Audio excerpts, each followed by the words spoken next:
कोई उसमें कोई रंग नहीं है, कोई कुछ नहीं है, किसी तरीके से नहीं है, असंग है पूरी तरीके से। वो हर समय वो कलरलेस है। और ऐसे ही जैसे स्फटिक, ऐसे ही आत्म तत्व भी, आत्म तत्व हमेशा स्फटिक की तरह ही है, कलरलेस है, पारदर्शी है, बिल्कुल कोई उसमें रंग नहीं है, कोई उसकी विशेषता नहीं है, आत्म तत्व की कोई विशेषता नहीं है, कोई रंग नहीं है, कोई कलर नहीं है, कोई आकृति नहीं है, कोई आकार नहीं है किसी तरीके का, निराकार है, निर्गुण है। और कब तक है ये, कब है? अरे भाई सारे, हर समय, हर समय है। जागृत हो, स्वप्न हो, सुषुप्ति हो, तीनों कालों में है, तीनों कालों में हमेशा एक सा रहने वाला है, एक सा रहने वाला। और यहाँ पे भगवान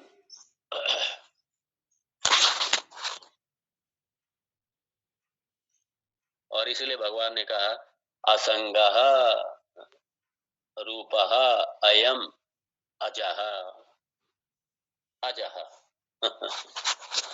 भगवान ने बड़ा सुंदर कह दिया अजः है। अरे इसका जन्म नहीं हुआ, इसका है, अजः है ये, इसका जन्म नहीं, और कैसा है, असंग है ये। देखो बड़े मजे की बात है,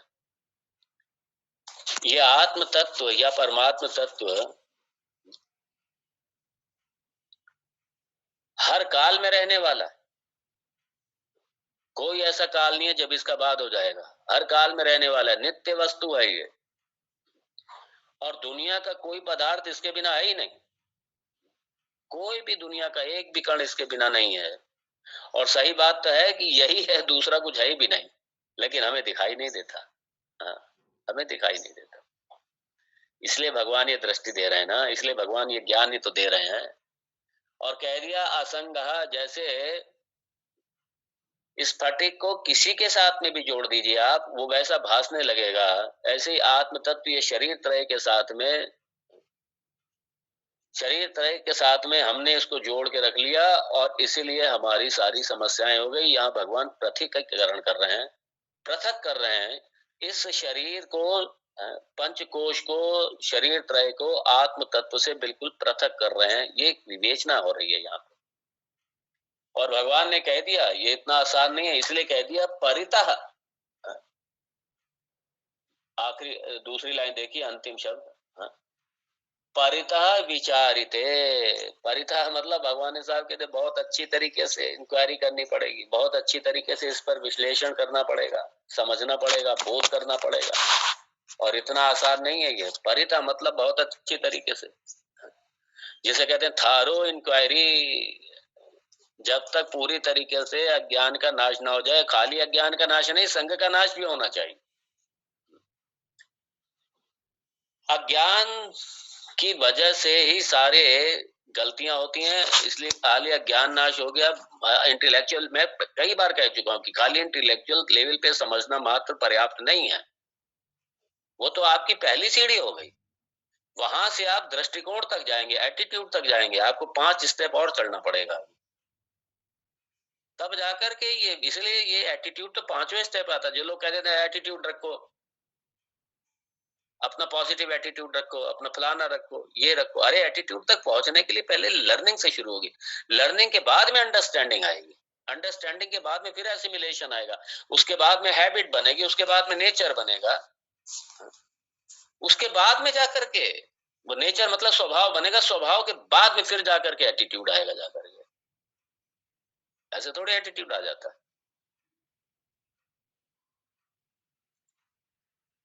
तो परितः विचारिता मतलब क्या? श्रुति प्रमाण। परितः मतलब अच्छी तरीके से कैसे होगा? श्रुति प्रमाण, युक्ति प्रमाण, और फिर अपना अनुभूति, अनुभव अपने स्वयं का। ये अनुभव को, ये अनुभव ने, ये एक्सपीरियंस शब्द ने पूरी सत्यानाश मार रखी है। इसलिए अनुभव को कभी भी एक्सपीरियंस शब्द में कभी ट्रांसलेट मत करना। अनुभव का कोई अंग्रेजी में अनुवाद ही नहीं है, अंग्रेजी में कोई शब्द नहीं है। एक्सपीरियंस आते ही ये हमारी सत्यानाश लग जाती है वेदांत की। इसलिए अनुभव का कभी भी अंग्रेजी अनुवाद एक्सपीरियंस मत समझना। और वो कहते हैं हम एक्सपीरियंस करेंगे, हम ब्रह्म को एक्सपीरियंस करेंगे। ये शब्दावली रॉन्ग है। ये कैसे आप एक्सपीरियंस करेंगे उसको आप? यहाँ किसी एक्सपीरियंस की बात नहीं हो रही है। एक्सपीरियंस का मतलब यहाँ नहीं है। एक्सपीरियंस का मतलब यहाँ पे एक्सपीरियंस मतलब जो एक्सपीरियंस करने वाला, वेदांत जो एक्सपीरियंस कर रहा है उसका वास्तविक स्वरूप क्या है, वेदांत तो उस पर चर्चा कर रहा है। इसलिए वो एक्सपीरियंस का विषय नहीं है। वो हमें ब्रह्म को एक्सपीरियंस करेंगे। कैसे आप एक्सपीरियंस करेंगे ब्रह्म को? क्या आपके पास में प्रमाण है एक्सपीरियंस करने का? मन जो जड़ है, आप उससे एक्सपीरियंस करेंगे ब्रह्म को, तो जड़ से जड़ का एक्सपीरियंस होगा। जड़ से चेतन का कहां से एक्सपीरियंस हो जाएगा? और चेतन का एक्सपीरियंस तो वो आपको पहले से ही है कि मैं चेतन हूं, मैं चेतन तत्व हूं। तभी तो आप एक्सपीरियंस करने बैठेंगे आप। वो तो पहले से ही है। उसको आप क्या एक्सपीरियंस करेंगे आप उसको? उसके तो आपको स्वरूप को जानना है, और उसके लिए श्रुति प्रमाण है, उसके लिए युक्ति प्रमाण है, उसके लिए।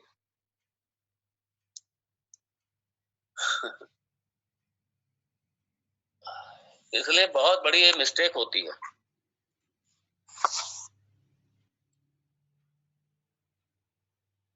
अनु मतलब सबसे अंत में, और भव मतलब सत्ता।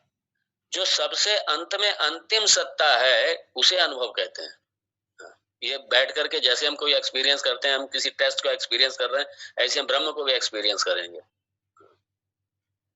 ये सारा ये गड़बड़ पूरा पूरा बात ही बदल जाता है पूरा उससे। तो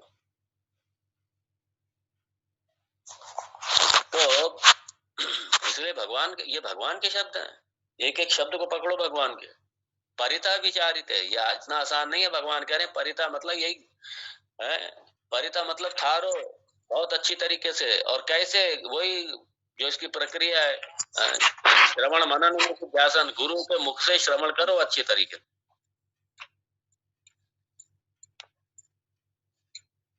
ये अपने स्पीकर ऑफ रखिए। कौन है ये? इस बात का ध्यान रखिए। स्पीकर जब ये 10 बजे से लेके 11 बजे तक आपके स्पीकर और आपके वीडियोस ये बिल्कुल ऑन नहीं होने चाहिए किसी भी हालत में। इस बात का बहुत ध्यान रखिए। मैं निवेदन कर रहा हूं सभी से। तो यहाँ पे इसलिए भगवान कह रहे हैं परितः विचारिते, परितः विचारिते। और इतना आसान नहीं, इसलिए भगवान कह रहे हैं यहाँ पे। तो जैसे स्फटिक है वो असंग है, ऐसी आत्म तत्व भी पूरी तरीके असंग है। असंगो ही अयम पुरुषः।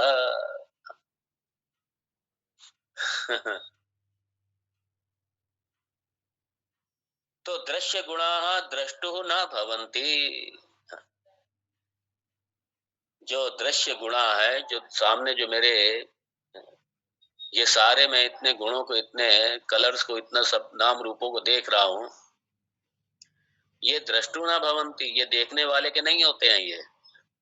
इसलिए दृक अलग है, दृश्य अलग है। दृश्य का कभी भी, दृश्य का कोई भी, प्रपंच का कुछ भी, वो जो दृष्टा है, जो साक्षी है, उसके ऊपर कहीं भी लेश मात्र भी उससे संबंध नहीं होता, ना वो उससे प्रभावित होता है। अलग है, असंग है वो।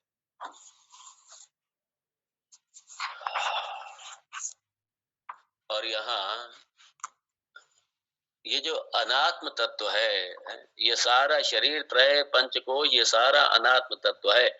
और इसका अगर कुछ भी है, इसलिए व्यवहार में देखिए, इसलिए जो हमारा व्यवहारिक वेदांत है, व्यवहार में वेदांत उतरना चाहिए।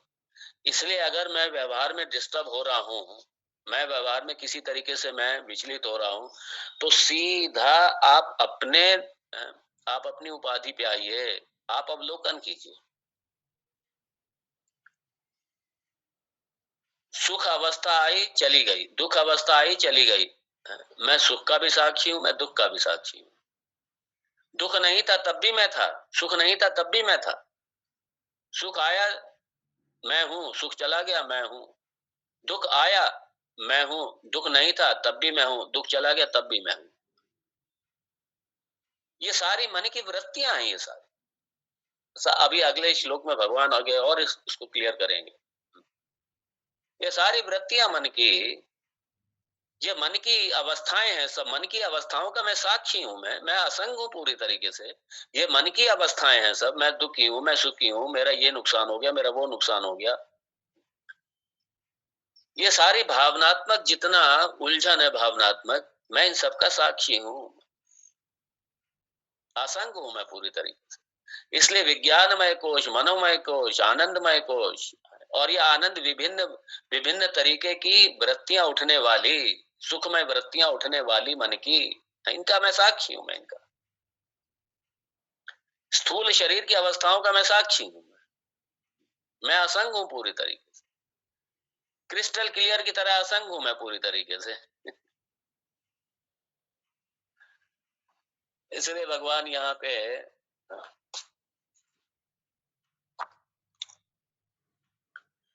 तो ये जितने गुण हैं, दोष हैं, ये सारे जो मैं ऑब्जेक्टिफाई कर रहा हूं,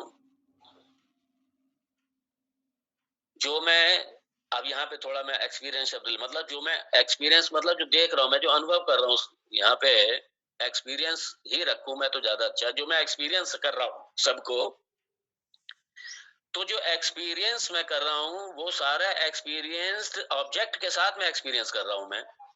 लेकिन मैं तो एक्सपीरियंसर हूँ। हाँ? मैं एक्सपीरियंसर हूँ, इसलिए एक्सपीरियंसर कभी भी एक्सपीरियंस्ड नहीं हो सकता। एक्सपीरियंस कभी भी एक्सपीरियंसर को कभी भी प्रभावित नहीं कर सकता, और अलग रहेगा।